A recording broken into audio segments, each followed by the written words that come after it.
जी इस टाइम 375 के अलावा तमाम दफ़ा लगी हुई हैं, जिनकी अगर मैं आसान अल्फाज में बताऊं तो 14 साल तो कहीं नहीं गए। अगर कम से कैद हो सकती है, कम से कम बताऊं तो 14 साल है। और मैंने आपको एक स्टेटमेंट दिया का आपको याद होगा, मैंने कहा मैं अकेला भी रह गया, एक बंदा भी रह गया, फिर भी मैं ये कहूँगा कि ह्यूमन ट्रैफिकिंग का और किडनैपिंग का मामला है। बिल्कुल याद है, अभी तक आपने यहीं पे और इसी ऑफिस के अंदर आपने ये बोला था कि जी अगर मैं अकेला भी रह गया ना तो ये सारा केस इंशाल्लाह आगे तक चलेगा। जी मुझसे ये सवाल किया गया था कि आप मेहदी साहब को क्यों सपोर्ट कर रहे हैं, तो मैंने उसका जवाब दिया था कि मेहदी साहब हक पे मैं इसलिए उनको सपोर्ट कर रहा हूँ, और मैं अकेला भी रह गया। मैं प्रोटेस्ट यहाँ पे लेके खड़ा हुआ था तो उसमें कोई बहुत ज़्यादा गैदरिंग नहीं थी। मुझे कहा गया कि जी आप यहाँ पे प्रोटेस्ट, मैंने कहा ये प्रोटेस्ट एक बुराई के ख़िलाफ़। वो एक मिर्ज़ा गालिब का शेर है, उन्हें कहा हमको मालूम है जन्नत की हकीकत लेकिन दिल की तसल्ली के लिए ख्याल अच्छा है। भाई ख्याल देखने पे कोई पाबंदी नहीं, क्या पता कल मैं वज़ीर-ए-आज़म बन जाऊँ, आप बन जाए। अस्सलाम वालेकुम नाज़रीन, मैं हूं आपका मेज़बान आयान सरवर और आप देख रहे हैं तुम पाकिस्तान। नाज़रीन हमारे साथ वो दबंग एडवोकेट मौजूद हैं फ़याज़ रामे साहब, जिन्होंने शुरू से इस केस में इन्वॉल्व हुआ। वो केस है जी मगविया बच्ची का और कराची का केस है। तो बात करेंगे कि जी ज़हीर की गिरफ़्तारी के ऑर्डर जारी हुए और उसको गिरफ़्तार कर लिया गया और जेल में भेज दिया गया। तो आगे क्या सज़ा हो सकती है, कौन सी दफ़ात लग सकती हैं, क्या क्या इन्वेस्टिगेशन हो सकती है, इनसे बात करेंगे कि ये सारा मामला कैसे हो सकता है आगे। अस्सलाम वालेकुम सर। वालेकुम अस्सलाम। अच्छा सर, मुझे ये बताएं कि आगे क्या हो सकता है। ज़हीर को जेल में भी भेज दिया गया, उसके भाई को भी भेज दिया गया, और कौन कौन जाएगा जेल में और इनको कौन कौन सी सज़ा हो सकती है? जी मैं इसमें सिंपल आपको यही कहूँगा, सबसे पहले तो भाई आपको बहुत मुबारक हो। आपने, बुशरा शकील ने, मारिया ने, मैं अब नाम लेना शुरू करूं तो वो तो बड़ी लंबी एक लिस्ट है, मतलब एक पूरी टीम है जिन्होंने हक के लिए आवाज़ उठाई। और उसमें आप लोगों ने तो, आप लोगों के बुशरा शकील के ऊपर तो कंप्लेंट भी दर्ज हैं और उसमें मैं भी हूँ, मेरे ऊपर भी हैं और मैंने की भी हुई हैं। तो सिंपली मैं ये कहूँगा कि डे 1 से जब ये मैटर मेरे पास आया तो मैंने उस वक्त यही बात की थी कि ये बच्ची माइनर है और अब इसमें 4 कवानीन इन्वॉल्व हैं। बेसिकली ये 4 कवानीन इनके ऊपर लगते हैं जिसकी वजह से ये जेल में है। पहला ह्यूमन ट्रैफिकिंग का, दूसरा किडनैपिंग का, तीसरा फैमिली लॉज के हवाले से, चौथा इसमें जो है वो इसको मेडिकल के हवाले से जो दफ़ात होनी है और दीगर चीज़ें, और सिंध चाइल्ड रेस्ट्रेंट एक्ट और ये जो स्पेशल लॉज हैं, ये 4 तरह के कवानीन हैं, उनके मुताबिक ये इस वक्त जेल में है।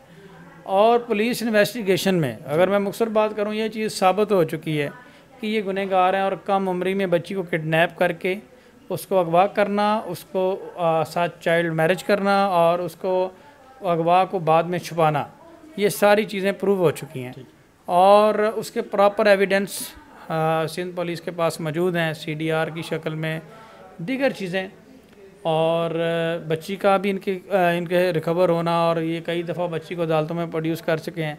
तो सिंपली मैंने तो ये डे 1 से कहा था कि ये 376 का मामला है और मेडिकल भी अलाउ हो गया।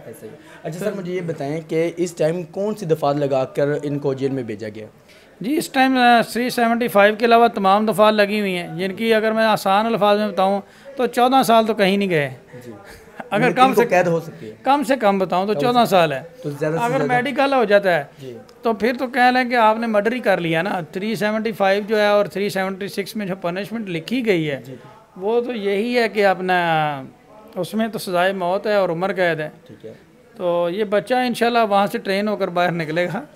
जी अच्छा सर, मुझे ये बताएं इनका कोई बचने का रास्ता है?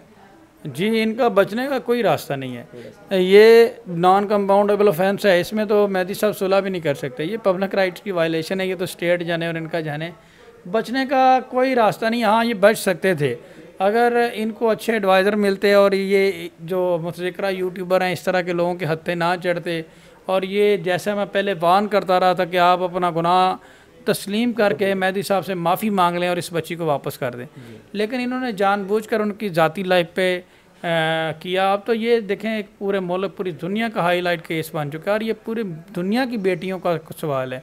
और इसमें मैं सिंपल ये कहूँगा, आज के बाद मैंने कहा था ये आखिरी ह्यूमन ट्रैफिकिंग का केस होगा, ऐसा तो और दूसरी बात मैंने ये कहा था कि ये इंशाल्लाह ये जेल में जाएगा। डे 1 से मैंने अभी भी वो प्रोग्राम पड़े हुए हैं। फर्स्ट पर्सन मैं हूँ जिसने ये बात, आपको पता होगा, सबसे पहले की, फिर दोस्तों का काफ़िला बना और काफ़िला चलता रहा। उन सबका बहुत शुक्रिया, जिसमें जिब्रान नासिर साहब हैं, GN कुरैशी साहब हैं, बेशुमार दोस्तों का काफ़िला बना, लेकिन शुरू में मेहदी साहब और मैं अकेले थे। जी बिल्कुल सही है। और मैंने तब भी ये कहा था और मैंने आपको एक स्टेटमेंट दिया का आपको याद होगा, मैंने कहा मैं अकेला भी रह गया, एक बंदा भी रह गया, फिर भी मैं ये कहूँगा कि ह्यूमन ट्रैफिकिंग का और किडनैपिंग का मामला है। बिल्कुल याद है, अभी तक आपने यहीं पे और इसी ऑफिस के अंदर आपने ये बोला था कि जी अगर मैं अकेला भी रह गया ना तो ये सारा केस इंशाल्लाह आगे तक चलेगा। जी, मुझसे ये सवाल किया गया था कि आप मेहदी साहब को क्यों सपोर्ट कर रहे हैं, तो मैंने उसका जवाब दिया था कि मेहदी साहब हक पे, मैं इसलिए उनको सपोर्ट कर रहा हूँ। और मैं अकेला भी रह गया, मैं प्रोटेस्ट यहाँ पे लेके खड़ा हुआ था, तो उसमें कोई बहुत ज़्यादा गैदरिंग नहीं थी। मुझे कहा गया कि जी आप यहाँ पे प्रोटेस्ट, मैंने कहा ये प्रोटेस्ट एक बुराई के ख़िलाफ़ है, एक यजीदियत के ख़िलाफ़ प्रोटेस्ट है, एक हीनियस नेचर के जुर्म के ख़िलाफ़ प्रोटेस्ट है, बच्चियों की हिफाजत के लिए ये प्रोटेस्ट है, और इसमें मैं अकेला ही काफ़ी हूँ। तो मैं अकेला भी अगर बैनर लेके खड़ा रहूँगा तो काफ़ी है, लीगली तो हम फाइट कर ही रहे थे। तो इंशाल्लाह आपने देखा कि अल्लाह ताला ने मेहरबानी की, इसमें बच्ची माइनर डिक्लेयर हुई, मेडिकल आया, निकाह नामा जाली डिक्लेयर हुआ, ठीक है। और ये सारा करने के बाद आज बच्ची का मेडिकल भी अलाउ हो गया, तो अल्हम्दुलिल्लाह इसमें 375 ऐड होनी है। अच्छा। और ये जो एक जबरी वकील कह रहे या जो भी है मुतज़िकरा यूट्यूबर, इनके बारे में मैंने आपको एक बड़ी तरीकी बात की थी। मैंने कहा ये इतना अच्छा इंसान है, इतना अच्छा इंसान है कि ये अपने साहिल को जेल में करवाने के बाद कहेगा 15-20 साल के लिए गया आ जाएगा। अच्छा सर, मुझे ये बताएं आप क्या ख्याल है कि जी इन ज़हीर और इसके भाई को गिरफ्तारी करवाने में ज़्यादातर किन बंदों का हाथ है? यूट्यूबरों का हाथ है या किसी वकील का हाथ है या किन का हाथ है? देखें, एक शख्स वकालत करता है, मैं वकालत करता हूँ, और मेरा नाम फैसिलिटेटर के तौर पर आ जाए जी, तो फिर तो उसका ही अच्छा, तो अब इसमें राय खुरम साहब का हाथ है। अच्छा, मुझे कहना नहीं, मैं नहीं कह रहा, ये चलान कह रहा है, क्योंकि चलान में उनको लिखा गया फैसिलिटेटर, अगवा करके छुपाना।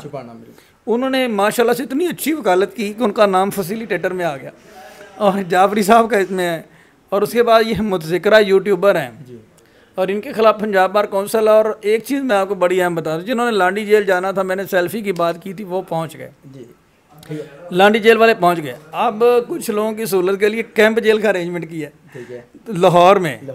तो इंशाल्लाह जो लाहौर के लोग हैं वो बहुत जल्द, आप लांडी वाले लांडी में रहेंगे, लाहौर वाले लाहौर में। हाँ, मैं कहा ज़रा फासले के हिसाब से डिवाइड कर देना, तो ये इंशाल्लाह कैंप वालों को कैंप में ला रहे हैं बड़ी जल्दी। ठीक है। अच्छा सर, मुझे ये बताएं क्या वो यूट्यूबर या वो वकील जो हैं वो इनके साथ खड़े हैं या भाग जाएंगे? अब जी, आप खड़े रहें या भाग जाएं, अब क्या फ़ायदा। अब उसमें अब तो वो एक इनके साथ यूट्यूबर होते थे बिलाल साहब, जिन्होंने Sindh high court contempt of court में कहा कि जी मेरा तो इस केस से उनके साथ अलग ही कोई नहीं, वो तो भागे हैं। तो बाकी भी अब ये भागेंगे, लेकिन हम इनको भागने नहीं देंगे, सबको पकड़ के लाएंगे इधर। तो इनको कोई माफ़ी तलाफ़ी की कोई है गुंजाइश? नहीं, बिल्कुल भी नहीं, ये तो मजाक थोड़ी है। पूरी कौम की बेटियों का आप मजाक उड़ा के, उनको रुस्वा करके, उनकी आप मोडेस्टी ख़तरे में डाल के, और उनको आप ड्रग्स और इस तरह की चीज़ें, और फिर चाइल्ड अबडक्टेड चाइल्ड के इंटरव्यूज़ किए गए। तो ये तो मेहदी साहब पूरी कौम की बेटियों के लिए, और मैंने कहा आज के बाद कोई बेटी गैर महफूज नहीं होगी, और इनको हम एक एग्जांपल बनाएंगे, ऐसे थोड़ी है। अच्छा सर, मुझे ये बताएं कि वो मगविया बच्ची अगर कह देती है कि मेरा ये सारा किया दरा है, जो भी मैंने किया ये मैंने किया खुद, मतलब अपने आप पे केस ले लेती, तो क्या ये इनको गुंजाइश मिल सकती है बचने की ज़हीर को और उसके शबीर को? वो एक मिर्ज़ा गालिब का शेर है, उन्हें कहा हमको मालूम है जन्नत की हकीकत, लेकिन दिल की तसल्ली के लिए ख्याल अच्छा है। भाई ख्याल देखने पे कोई पाबंदी नहीं, क्या पता कल मैं वज़ीर आज़म बन जाऊँ, आप बन जाए आप बन सकते हैं, ख्वाब देखने में क्या है, क्या पता कल को जाफरी साहब chief justice of Sindh high court लग जाए और सुप्रीम कोर्ट लग जाएँ और बैठ के ऑर्डर कर दें, ज़हीर को 10 लाख नाम के साथ रिलीज़ कर दें। ठीक है, ख्वाब देखने में क्या है, हाँ, हम देख सकते हैं, कोई भी देख सकता है, ठीक है। लेकिन प्रैक्टिकली अदालतें कानून के मुताबिक चलती है, और कानून ये कहता है कि ऑलरेडी 164 का स्टेटमेंट हो चुका है, तो फिर वो कंसेंट क्यों नहीं मानेगी बच्चे की। कानून ये कहता है कंसेंट रजामंदगी मेजर पर्सन की होती है, माइनर की नहीं होती।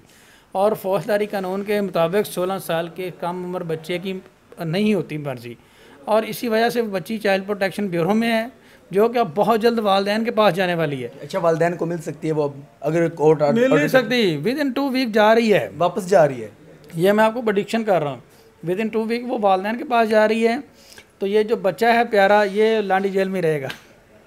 अच्छा सर, आपका इतना हाई लेवल होके बोलना या हंसना, क्या इसके पीछे क्या हो सकता है, क्या रीज़न है? ब्रदर, मुझे 8 साल हो गए वकालत करते हुए। हमारे लॉ चैम्बर में कोई 20 से 25 वकला की टीम है, आपने लॉ चैम्बर हमारा देखा, और 1972 से ये चल रहा है, और हम एक प्रोफेशनल, ये आप सामने देखेंगे, बाद में आप एक क्लिप चलाएँगे, तो ये मेरा ख्याल कोई 40-50 के करीब सारी ये डिग्रियाँ वगैरह अली बदर साहब की हैं, लगी हुई सामने लगी हुई, ठीक है, न्यूयॉर्क से, ऑक्सफोर्ड से।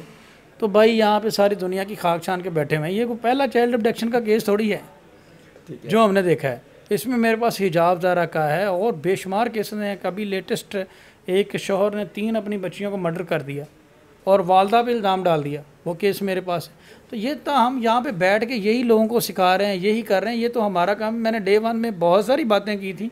मैंने एक स्टेटमेंट ये भी किया था कि आप लोग हमें कानून ना सिखाएं, हमें पता है।